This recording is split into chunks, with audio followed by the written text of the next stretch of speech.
Hello students, welcome to our channel Global Education. So today we are going to discuss the parts of plant. Actually flowering plants. तो plant में क्या क्या parts होते हैं, उनके नाम क्या हैं, उनके फ़ायदे क्या होते हैं, काम क्या क्या होते हैं, वो देखेंगे आज हम। उसको समझाने के लिए मैंने लिया है एक रेड कलर का फ्लावर जिसका नाम क्या है, हिबिस्कस। हिबिस्कस उसका जीनस रहेगा, जिसको हम हिंदी में गुड़हल का पौधा भी बोलते हैं। मालवेशिया फैमिली से बिलोंग करता है। किंगडम जो है प्लांट्स का प्लांटे होता है, सबको पता है। ऑर्डर मालवेल्स रहेगा। इस फ्लावर को पढ़ने से पहले कुछ हेल्थ बेनिफिट्स देख लेते हैं हम हिबिस्कस के क्या होते हैं। जो ये हिबिस्कस प्लांट है ये क्या करता है, कोल्ड का ट्रीटमेंट करवाता है, यानी कि ठंड से बचाएगा। और क्या होता है, जिनको हाई प्रेशर होता है, बीपी ब्लड प्रेशर ज़्यादा होता है, उसके साथ डील करेगा। टूथेक यानी दांतों में जो दर्द है उसके साथ करेगा। और यूरिनरी ट्रैक्ट के अंदर जो इन्फेक्शन हो जाता है उसको भी कभी कभी ये मैनेज कर देता है। तो बहुत सारे बेनिफिट्स हैं हिबिस्कस के। तो इसकी हम टी बना के जो है चाय बना के पी सकते हैं। मोर ओवर हिबिस्कस फ्लावर का जो है ऑयल भी बनता है, जो क्या करता है, हेयर रीग्रोथ में काम आता है बहुत ज़्यादा। क्योंकि ये क्या करता है, केराटिन की प्रोडक्शन जो होती है, जो कि हेयर्स की डेवलपमेंट के लिए बहुत ज़्यादा ज़रूरी होता है, ग्रोथ के लिए, उसको ट्रिगर्ड कर देता है, यानी कि बढ़ावा देता है और प्रिवेंट करता है ब्रेकेज हेयर की। तो अब इसकी मॉर्फोलॉजी के बारे में पढ़ते हैं। मॉर्फोलॉजी क्या होती है, यानी एक्सटर्नल अपीयरेंस कैसी है, एक्सटर्नल करेक्टर किसी भी चीज़ के जब हम पढ़ते हैं तो उस स्टडी को बोलते हैं मॉर्फोलॉजी। जो इसके लीव्स हैं वो ओवल शेप के रहेंगे, सिंपल टाइप के होंगे, स्पाइरली अरेंज रहेंगे। फ्लावर जो है वो लार्ज कलर का होगा, पिंकिश रेड कलर होगा। और बाइसेक्सुअल टाइप के फ्लावर्स वो होते हैं इसके अंदर। बाइसेक्सुअल मीन्स सेम प्लांट के अंदर जब मेल फीमेल रिप्रोडक्टिव पार्ट जो है वो प्रेजेंट होता है तो उसको हम बोलते हैं बाइसेक्सुअल। और जब डिफरेंट प्लांट के अंदर प्रेजेंट हो डिफरेंट पार्ट जो है रिप्रोडक्शन के, उसको हम बोलते हैं यूनिसेक्सुअल। तो हिबिस्कस जो है हमारा बाइसेक्सुअल रहेगा। 5 पेटल्स होते हैं इसके अंदर जो बेस से जॉइंट होंगे, वाइट येलो और रेड कलर के अंदर रहेंगे। पेरेनियल प्लांट है हिबिस्कस जो है, जो कि ग्रो होता है थ्रू आउट द सीज़न रहता है। इसका जो सीड होगा वो डाइकॉट होगा। डाइकॉट मीन्स 2 कोटिलिडन जहाँ प्रेजेंट होते हैं। अल्टरनेशन ऑफ जनरेशन जो है वो फॉलो करेगा हिबिस्कस जो है लाइफ साइकिल टाइप में। इसका मतलब क्या है कि स्पोरोफाइट जो है मियोसिस अंडरगो करके, यानी रिडक्शन अंडरगो करके हैप्लॉइड सेल्स जो है वो बना लेगा। हैप्लॉइड सेल फिर डेवलप हो जाएंगे मल्टीसेलर हैप्लॉइड के अंदर, जिनको हम गैमेटोफाइट बोलेंगे। गैमेटोफाइट फिर माइटोसिस अंडरगो करके गैमेट्स बना लेता है। विनेशन जो है इसके लीव्स का वो रेटिकुलेट रहेगा, यानी कि मिड रिप जो होती है वहाँ से एक मैश लाइक नेटवर्क बन जाती है, यानी कि जिसको हम हिंदी में क्या बोलेंगे सिंपल लैंग्वेज में, कि एक जाल सा जो है वो बन जाएगा। इसके जो पोलन ग्रेन्स होते हैं वो 80 to 180 माइक्रोमीटर डायमीटर में रहेंगे, अपोलर होंगे। ग्लोबोस से लेके स्फेरिकल जो है इनकी शेप होगी। बात करते हैं इसके पार्ट्स। जो मेन पार्ट्स रहेंगे बाहर से लेके अंदर तक, सेपल, पेटल, स्टेमन, कार्पल, ये 4 फ्लोरल पार्ट जो है मेन रहते हैं इसके अंदर। तो अब ब्रीफ में पढ़ते हैं विथ डायग्राम हिबिस्कस के जो पार्ट्स हैं। बाइसेक्सुअल फ्लावर डिस्कस किया था हमने, यानी जिसके अंदर male female reproductive organ same flower में। मेल रिप्रोडक्टिव ऑर्गन को हम एंड्रोइशियम बोलते हैं, फीमेल रिप्रोडक्टिव ऑर्गन को गायनोइशियम बोलेंगे। बाइसेक्सुअल फ्लावर है तो इसमें क्या क्या होगा, कैलिक्स, कोरोला, स्टेमन और कार्पल। यूनिट जो होती है कैलिक्स की, यानी कि ग्रुप ऑफ कैलिक्स, उसको हम हमेशा बोलते हैं सेपल। सेपल ग्रीन कलर का होता है और स्टॉक के बिल्कुल ऊपर प्रेजेंट होगा फ्लावर की। ग्रुप ऑफ कोरोला यानी कि यूनिट ऑफ कोरोला को पेटल बोलेंगे।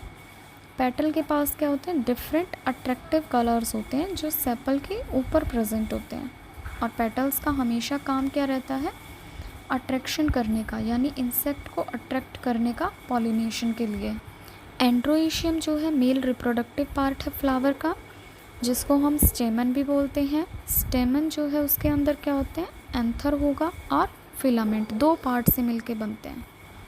जो ऊपर वाला पार्ट है वो हमेशा एंथर होगा और जो नीचे का है वो फिलामेंट रहेगा, स्टिक टाइप में जो पार्ट है।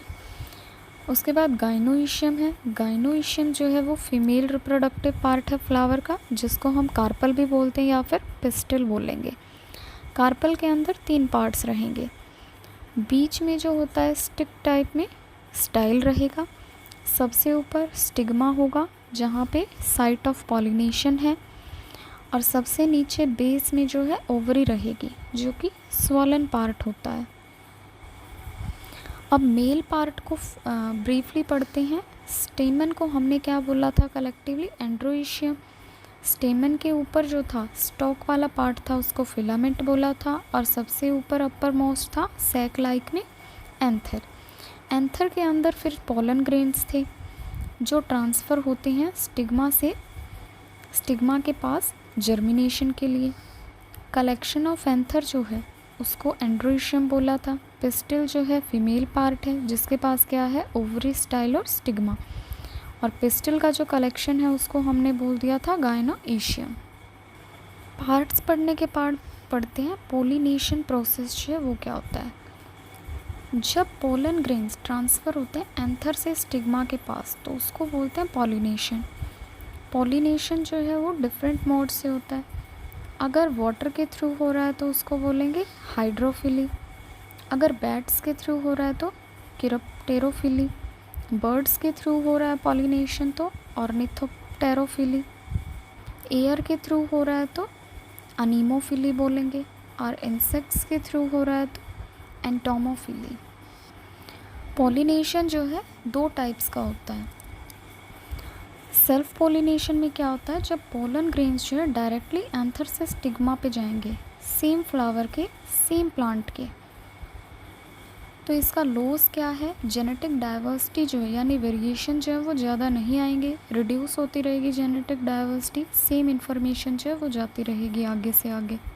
सेकेंड टाइप है क्रॉस पॉलिनेशन, जो कॉम्प्लेक्स टाइप होता है थोड़ा सा। इसमें क्या होता है, पोलन ग्रेन्स ट्रांसफ़र होते हैं एंथर से स्टिग्मा पे फ्लावर के, लेकिन एक फ्लावर से दूसरे फ्लावर पे होते हैं, डिफरेंट फ्लावर पे होते हैं, डिफरेंट प्लांट के।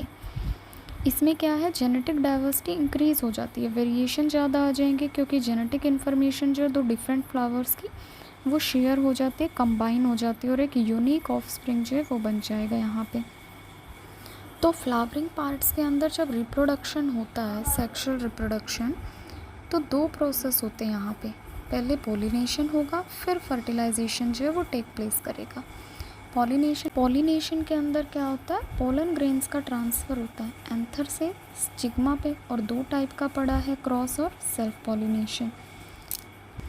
जैसे ही पोलन ग्रेन स्टिग्मा के पास आएंगे तो वहाँ आने के बाद वो क्या करते हैं, एक पोलन ट्यूब जो है वो बना लेते हैं जो स्टाइल के थ्रू जाएंगे ओवरी तक। तो यहाँ तक होगा पॉलिनेशन। उसके बाद क्या होता है, फर्टिलाइजेशन प्रोसेस स्टार्ट हो जाता है। जब पोलन ग्रेन्स स्टाइल के थ्रू ओवरी तक जाते हैं पोलन ट्यूब बना के, तो वो साथ में अपने 2 गैमेट्स ले जाएंगे वहाँ से। अब उनमें से एक गैमेट जो है वो एम्ब्रियो के अंदर जाके, एम्ब्रियो सैक के अंदर जाके फर्टिलाइज़ कर देगा एक फीमेल गैमेट को, और वहाँ क्या बनेगा, जाइगोट की फॉर्मेशन होगी, जो नॉर्मली हम बोलते हैं फर्टिलाइजेशन प्रोसेस, लेकिन प्लांट्स के केस में इसको हम नाम देते हैं सिनगैमी प्रोसेस। तो सिनगैमी प्रोसेस होगा, और बचा एक गैमेट जो है वो फ्यूज़ कर जाएगा 2 पोलर न्यूक्लियाई जो प्रेजेंट है एम्ब्रियो सैक के अंदर, और उनके साथ फ्यूज़ करके क्या बनाएगा, एंडोस्पर्म जो है वो बना लेगा, जिस प्रोसेस को हम नाम क्या देंगे, ट्रिपल फ्यूज़न, क्योंकि एक गैमेट और 2 पोलर न्यूक्लियाई मिलके 3 चीज़ें जो हैं वो कर रही हैं एक एंडोस्पर्म बनाने के लिए, तो उसको हमने नाम दे दिया ट्रिपल फ्यूज़न। उसके बाद आता है डबल फर्टिलाइजेशन। क्या होता है, जब एम्ब्रियो सैक के अंदर फ्लावर के 2 फ्यूजन्स जो हैं वो होते हैं साइमल्टेनियसली, एक के बाद एक, सिनगैमी प्लस ट्रिपल फ्यूज़न। उसको हम बोलते हैं डबल फर्टिलाइजेशन, कि फर्टिलाइजेशन वहाँ पे 2 बार हुआ, जिसमें एक में सिनगैमी में ज़ायगोट बन जाता है और ट्रिपल फ्यूज़न के अंदर हमारा एंडोस्पर्म बन जाता है। जैसे ही फर्टिलाइजेशन प्रोसेस कंप्लीट हो, ओवरी जो होगी हमारी वो बना लेगी फ्रूट और ओव्यूल जो है वो सीड बना लेगा। तो रिप्रोडक्शन जो है हमारे यहाँ पे फ्लावर के अंदर कंप्लीट हो जाता है। इसके बाद क्या होता है, जब भी बिना फर्टिलाइजेशन के ओवरी फ्रूट बना ले, उस प्रोसेस को हम बोलते हैं parthenocarpy. So what is parthenocarpy? Without fertilisation when ovary forms fruit, it is called the process parthenocarpy. इसका मतलब क्या है, यहाँ पे ओव्यूल जो है वो सीड नहीं बनाएगा, सीडलेस फ्रूट जो है वो बनेगा। एग्जाम्पल क्या रहेगा इसके लिए? बनाना। बनाना का जो एग्जाम्पल है वो बेस्ट होता है पार्थेनोकार्पी के लिए। और सीड के अंदर जब रिप्रोडक्शन कंप्लीट होता है फ्लावरिंग प्लांट में, तो वहाँ जो सीड बनता है या तो मोनोकोट होगा या डाइकोट होगा। डाइकोट होगा तो 2 कॉटिलीडन्स बनेंगे और मोनोकोट होगा तो सिंगल कॉटिलीडन बनेगा। और मेन पार्ट जो होते हैं उसके अंदर क्या रहेंगे? कॉटिलीडन होगा, प्ल्यूम्यूल जो है वो, और रेडिकल। ऊपर वाला जो पार्ट होता है कॉटिलीडन्स के पास में वो प्ल्यूम्यूल रहेगा। प्ल्यूम्यूल जो है हमेशा शूट बनाएगा प्लांट की, और जो रेडिकल वाला पार्ट है जो नीचे की तरफ होगा कॉटिलीडन्स के बिलो, वो हमेशा क्या बनाएगा? रूट बनाएगा प्लांट्स के लिए।